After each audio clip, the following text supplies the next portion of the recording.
This is the worst struggle na pwede nating harapin bilang isang bansa na yung katotohanan ay sinusupil, yung katotohanan ay pinipilipit. Lilinawin ko once and for all bilang Secretary General ng UPI. Kami po ay non-partisan. Yung political, lahat po tayo, pag nag-uusap tayo, politika yan eh. So, pag nakikipaghalubilo tayo, politika. Ang sinasabi natin, tinitingnan natin ang both side at hindi naman pwedeng wala tayong inclination. Ang tanong ko sa inyo, sino ba lumalaban lang sa gobyerno ito ng katiwalian? So, alangan naman na magwatak-watak pa yung gustong mabago ang bayan. So, ang United People's Initiative, para sa kaalaman nyo, nang binuo namin ito, kasama ang lahat ng political colors.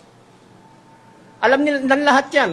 Andyan ang mga pro-Duterte, Dilawan, Pinklawan, kasama namin ang binuo ang United People's Initiative.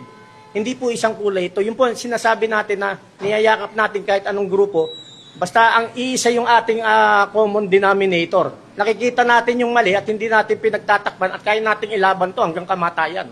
Yun po ang stand ng United People's Initiative. Dilawan or Pinklawan because they remain silent on this issue. Common sense naman, hindi na kailangan itanong yan. Ano ba ginagawa ng Pinklawan at saka Dilawan? So, malaya, ang gada member ng United People's Initiative, malaya silang magpahayag. May mga bumibira rin na members ng United People's Initiative, binibira rin mga Duterte. Malaya sila magpahayag.